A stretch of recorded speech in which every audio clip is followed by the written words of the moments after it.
అనగనగా పెద్దకూరు అనే ఒక ఊరు ఉండేది. ఆ ఊరు అందమైన పంట పొలాలతో, ఊరి చుట్టూ కన్ను చూసినంత లెక్క సారవంతమైన భూములతో ఎంతో అందంగా ఉండేది.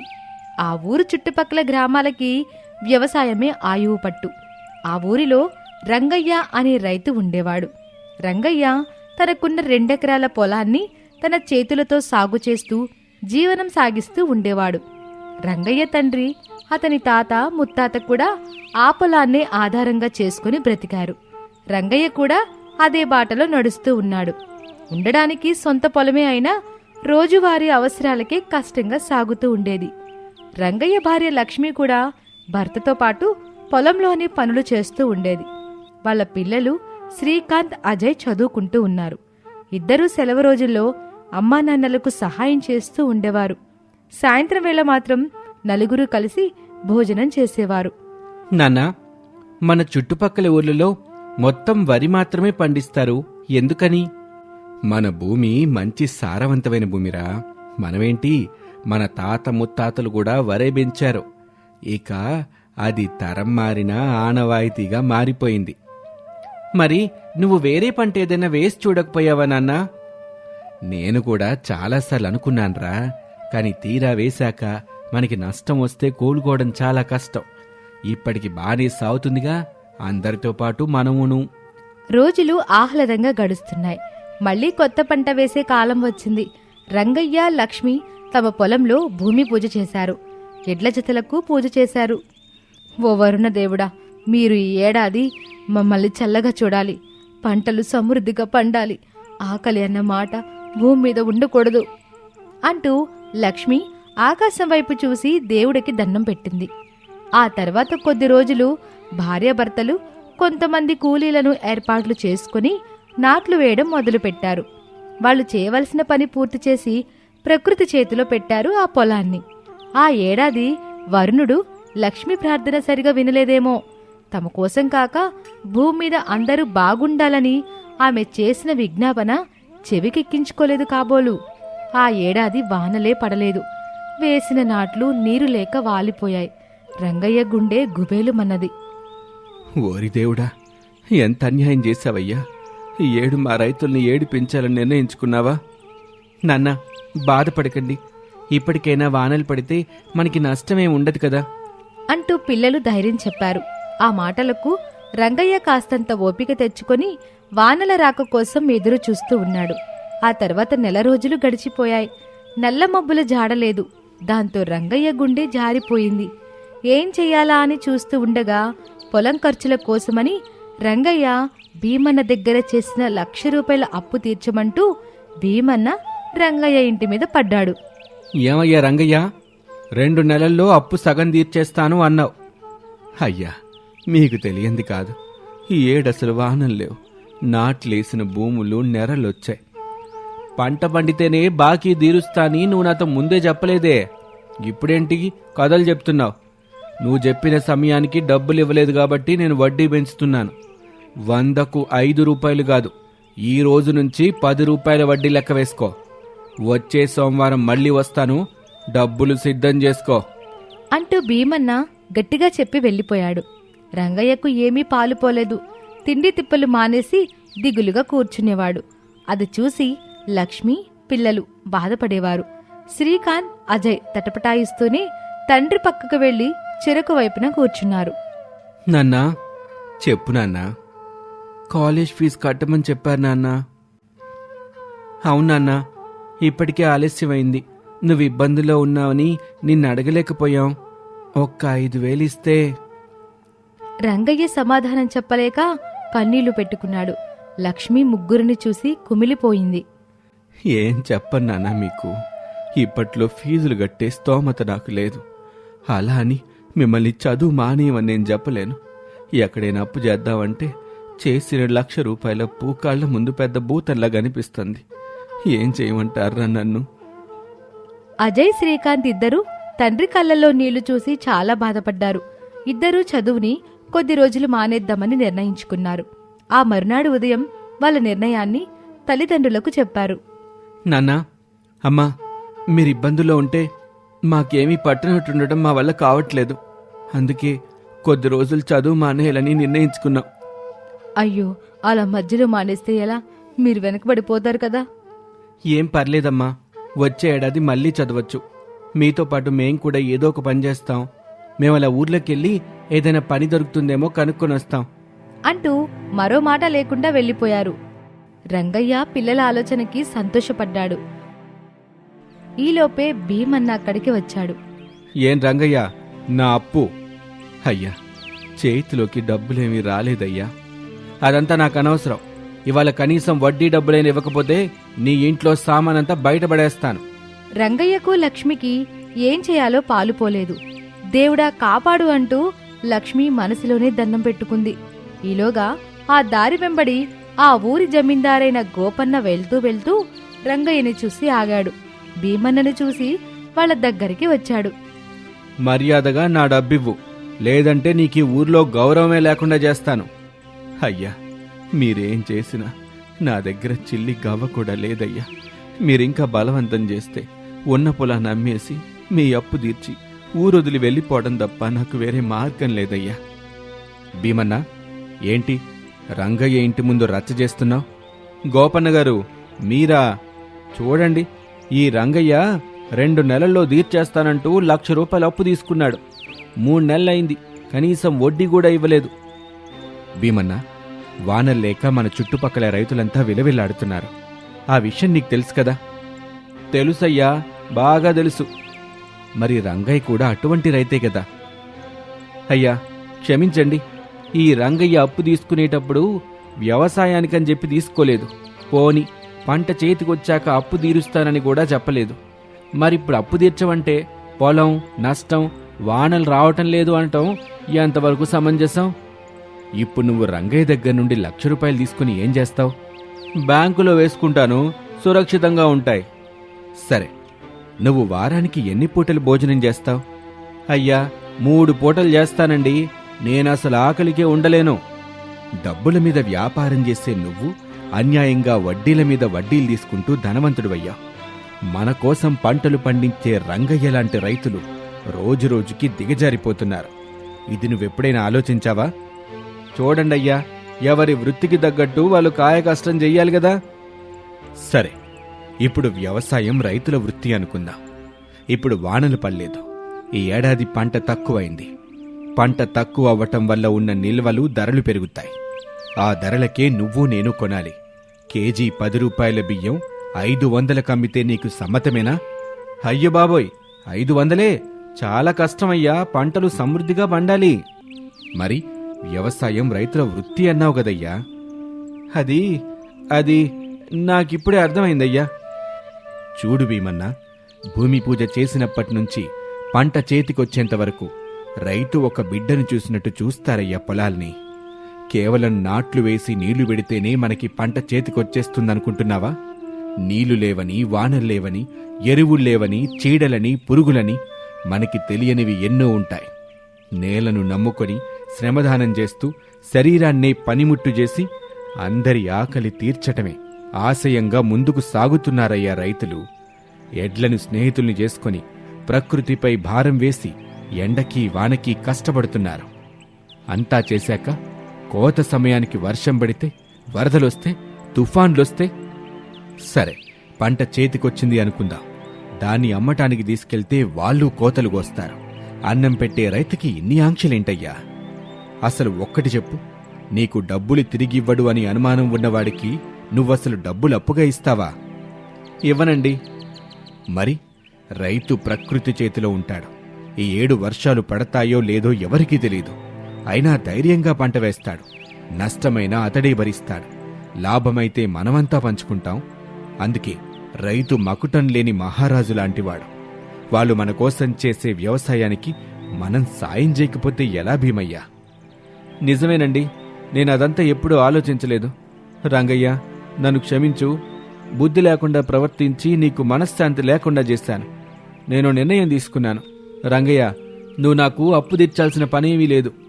నాకొచ్చిన నష్టమేమీ లేదు కాబట్టి నువ్వింక దీని గురించి మర్చిపో. భీమన్నగారు, ₹1,00,000 ఎట్టా వదులుకుంటారండి? పర్లేదు రంగయ్య, నేను చేసిన పాపం కొంతైనా పోతుంది. ఇక నేను వెళ్ళొస్తాను. అంటూ భీమన్న సంతోషంగా అక్కడి నుంచి వెళ్ళిపోయాడు. రంగయ్య గోపన్నను చూసి 2 చేతులతో వందనం చేశాడు. అయ్యా గోపన్న గారు, ఇవాళ మీరు నా నెత్తి మీదున్న కొండనెత్తి పడేశారు. మీ మేలు ఈ జన్మలో మర్చిపోలేనయ్యా. చూడు రంగయ్య, నేను చెప్పిన దాంట్లో ఒక్క అబద్ధం కూడా లేదు. నిజం చెప్పి భీమన్న కళ్ళు జరిపించాను, అంతే. ఇక రంగయ్య లక్ష్మిల ఆనందానికి హద్దులు లేకుండా పోయింది. శ్రీకాంత్, అజయ్లు చిన్న చిన్న పనులు ఏర్పాటు చేసుకుని వచ్చారు. ఆ రాత్రి అందరూ భోజనానికి కూర్చున్నారు. నాన్న, నేను తమ్ముడు చిన్న చిన్న పనులు చూసుకున్నాం. ఇద్దరికీ చదువుకున్న పనులే దొరికేనన్నా, కాబట్టి మేం సిగ్గుపడకుండా చేసుకోవచ్చు. ఇవాళ మనం కూడా సిగ్గుపడాల్సిన పరిస్థితి నుండి బయటపడ్డాం లేరా? అవునరా, భీమన్న గారు మనప్పు మాఫీ చేశారు. శ్రీకాంత్, అజయ్లు అవాక్కై చూస్తూ ఉండిపోయారు. ఏంటి, 1,00,000 రూపాయల అప్పు మాఫీ చేశారా? అదెలా సాధ్యం నాన్నా? అసలు అంత డబ్బు ఎలా వదులుకున్నారు నాన్నా? ఆయన వడ్డీలో రూపాయి తగ్గినా ఊరుకునే రకం కాదే. రంగయ్య జరిగింది మొత్తం వివరంగా చెప్పాడు. పిల్లలిద్దరూ సంతోషంతో ఉబ్బి తబ్బిబ్బైపోయారు. రంగయ్య ఆ తర్వాత అధికారులను, వ్యవసాయం చదువుకున్న వాళ్ళని కలిసి మెలకువలు నేర్చుకున్నాడు. పాడైన పొలం మొత్తం దున్ని ఒకసారి కలబంద పంట వేశాడు. కలబంద ఎందుకు ఉపయోగపడుతున్నదని శ్రీకాంత్, అజయ్లకు అర్థం కాలేదు. నాన్నా, కలబంద పంట వేశావేంటి? దానివల్ల ప్రయోజనమేంటి నాన్నా? ఒరే అజయ్, నేను పెద్దోళ్ళను కొంతమందిని కలిశాన్రా. ఈ మధ్యకాలంలో కలబందని మందుల్లోనూ సౌందర్య ఉత్పత్తుల్లోనూ బాగా వాడుతున్నారంట. మంచి రకం కలబందైతే వాళ్లే కొంటామన్నారు. మన గోపన్న గారికి తెలిసిన ఓ సంస్థ ఉందంట. ఆయనే మాట్లాడి నన్ను కలబంద పంటేయమని ప్రోత్సహించారు. అలాగా నాన్నా? కలబందకి ఎక్కువ నీరు అవసరం లేదు కదా నాన్నా? తక్కువ నీటితోనే పెరుగుతుంది కదా? అవునరా, అవి వాటి ఆకుల్లోనే నీళ్లు దాచుకుంటాయంట. పైగా తెగుళ్ల బాధ తక్కువ. కానీ వీటిని జాగ్రత్తగా గాయాల్సిందే. కానీ నాన్నా, ఇది ఒక్కేడాదిలో చేతికొచ్చే పంట కాదే. అవునరా, కనీసం 3 ఏళ్లైనా ఉంటుంది. ఆ తర్వాత వాటిని అమ్మొచ్చు. ప్రస్తుతం మరో 2-3 ఏళ్ల వర్ష సూచన ఉండకపోవచ్చని అంటున్నారు. అప్పటి వరకు పొలాన్ని ఖాళీగా ఉంచుదామా? ఏదో ఒక మొక్క పెంచపోతే మనకి నిద్రెట్టబట్టుద్ది. నాన్నా, మేం కూడా పొలంలో సాయం చేస్తాం. మనకి చేతికి డబ్బందే వరకు అందరం పొలం మీదే శ్రద్ధ పెడదాం. ఆనాటి నుండి కుటుంబమంతా పంటను కంటికి రెప్పలా కాచుకున్నారు. మారుతున్న కాల పరిస్థితుల వల్ల ఆయుర్వేద, సౌందర్య, వైద్య సేవల్లో ఆవశ్యకతను బట్టి కలబందకు మంచి గిరాకీ పెరిగింది. 3 ఏళ్ల ఒడిదుడుకుల తర్వాత రంగయ్య పంట అమ్మి 3 ఏళ్ల లాభం ఒకేసారి సాధించాడు. అప్పటికి శ్రీకాంత్, అజయ్లు చదువు పూర్తి చేసి వ్యవసాయంలో పట్టా అందుకున్నారు. వాళ్ల తెలివితేటలతో తండ్రికి తోడు నీడగా ఉంటూ ఊరిని అభివృద్ధి చేశారు. ఒరే, మీ ఇద్దరూ వ్యవసాయంలో పట్టా పొందారా, కాబట్టి నాకు సాయం చేశారు. కానీ ఇవేం తెలియని రైతులు ఎంతోమంది ఉన్నారు. మరి వాళ్ళకి ఇవన్నీ ఎట్టా తెలుస్తాయిరా? అవునన్నా, నిజమే. కానీ మనమేం చేయగలం? ప్రభుత్వమే వాళ్ళందరికీ తెలిసేలా చెయ్యాలి. రేయ్, ఎవరో చేస్తారని మనం తెలిసి కూడా చేతులు కట్టుకుని కూర్చుందామా? నా ఆలోచన అయితే మీరు నాకు నేర్పించిన మెలకువలన్నీ మన తోటి రైతులకు కూడా నేర్పిస్తే బావుంటుందిరా. ఏమంటారు? తప్పకుండా నాన్న, అలాగే చేద్దాం. ఏమంటావన్నయ్యా? మంచి పనికి నేనెందుకు కాదంటాను. ఆ తర్వాత శ్రీకాంత్, అజయ్లు తమ ఊర్లో ఉన్న రైతులను కలిసి విషయం తెలియజేసి పలానా రోజున పలానా చోటికి రమ్మని అందరినీ ఆహ్వానించారు. అనుకున్న రోజున రైతులంతా ఒక చోట చేరారు. రైతు మహారాజులకి నమస్కారం. ఇవాళ మేము ఈ కార్యక్రమం ఏర్పాటు చేయడానికి కారణం వ్యవసాయంలో వచ్చిన ఆధునిక అభివృద్ధి గురించి మాట్లాడడానికి. మనం చిన్న పల్లెటూరులో ఉండటం వల్ల, మన వరకు ఈ సమాచారం అందుబాటులో లేకపోవటం వల్ల మనం ఎంతో వెనుకబడి ఉన్నాం. కాబట్టి వాటి గురించి ఇవాళ మీకు చెప్పబోతున్నాం. అవన్నీ చెప్పటానికి మాకేం అర్హత ఉందని మీరు అనుకోవచ్చు. మేమిద్దరం వ్యవసాయ విద్యలో పట్టా పొందాం.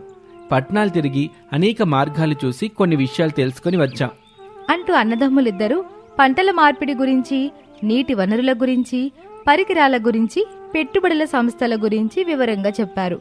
అవన్నీ విన్న రైతులకు చాలా ఆశ్చర్యం కలిగింది. వ్యవసాయ రంగం ఎంతో పురోగతి సాధించిందని తెలుసుకొని నివ్వెరపోయారు.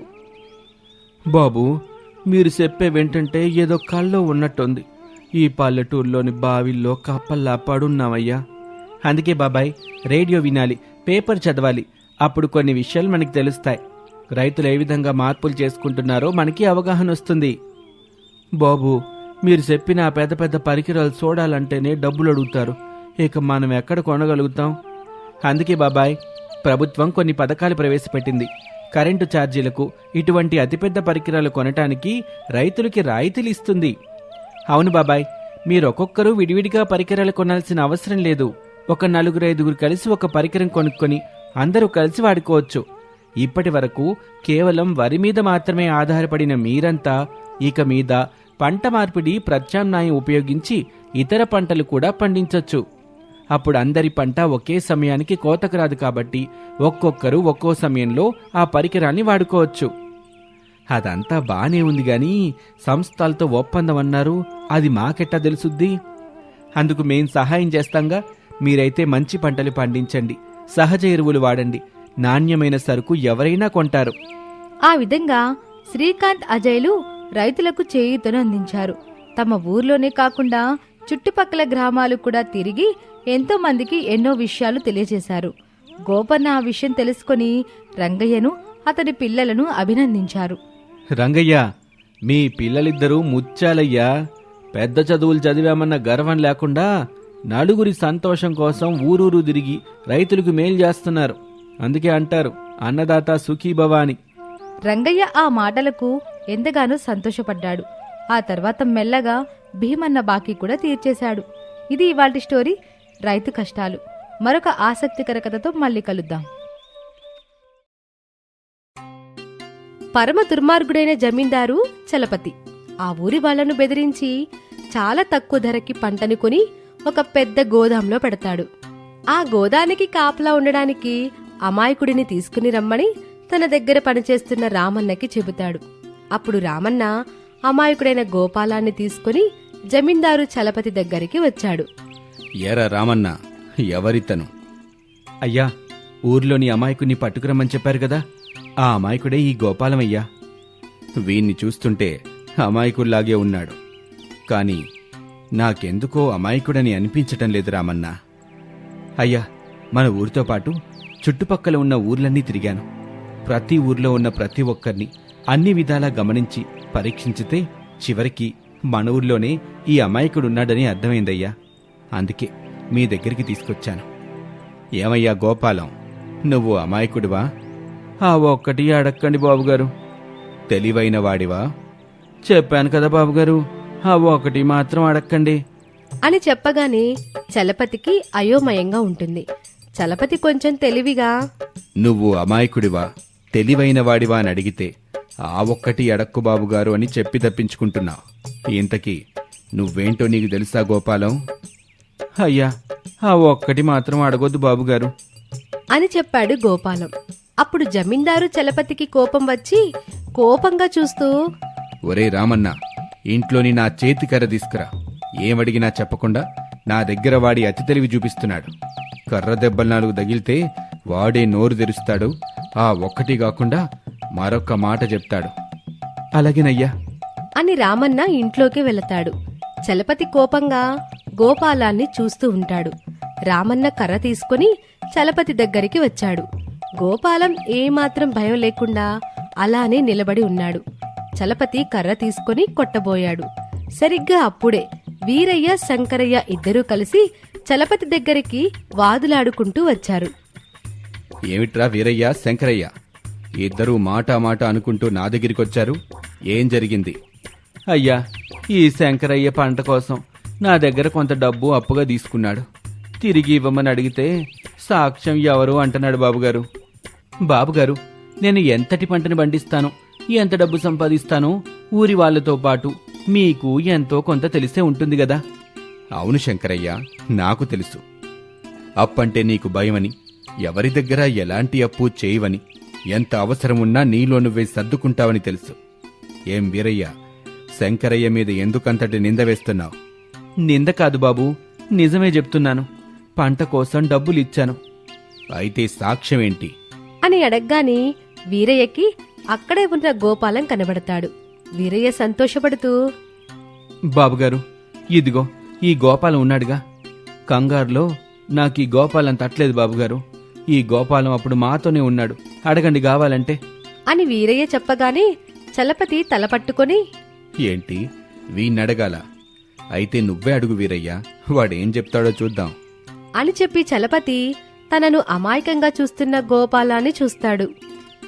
ఎరా గోపాలం, చెప్పరా, ఆ రోజు నేను శంకరానికి డబ్బులిస్తుంటే నువ్వు ఉన్నావుగా, నువ్వు చూసావు కదా, చెప్పరా, చెప్పు. అయ్యా, ఆ ఒక్కటి మాత్రం అడగొద్దు బాబుగారు అని చెప్పగానే చలపతికి తల తిరిగినంత పనవుతుంది. తన చేతికర్రతో తనని తాను కొట్టుకుంటూ ఉంటాడు. అది చూసి వీరయ్య శంకరయ్యలు అక్కడి నుంచి పారిపోతారు.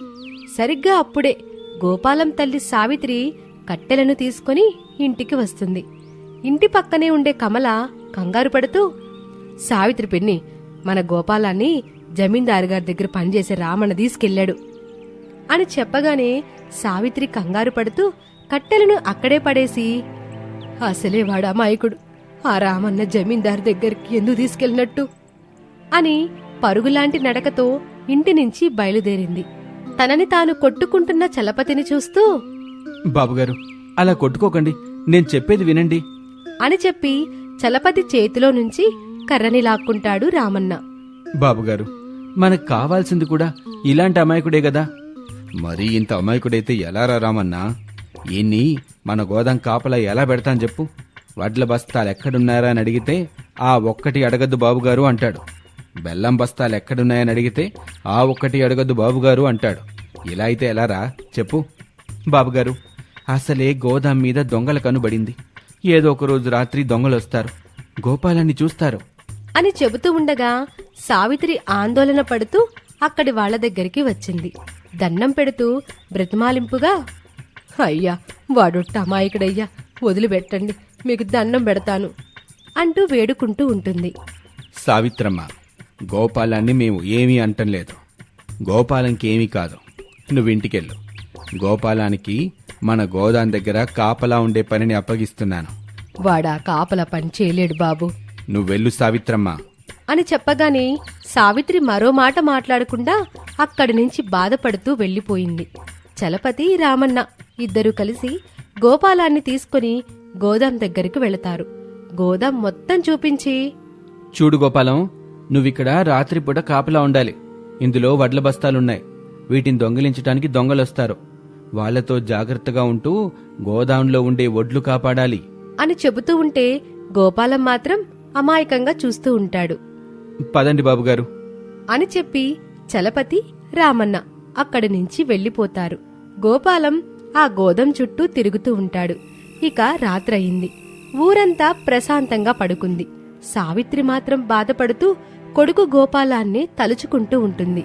ఓ రాత్రివేళ చలపతి, రామన్న ఇద్దరూ కలిసి దొంగల్లా వేషాలు వేసుకుని గోదాం దగ్గరికి వస్తారు.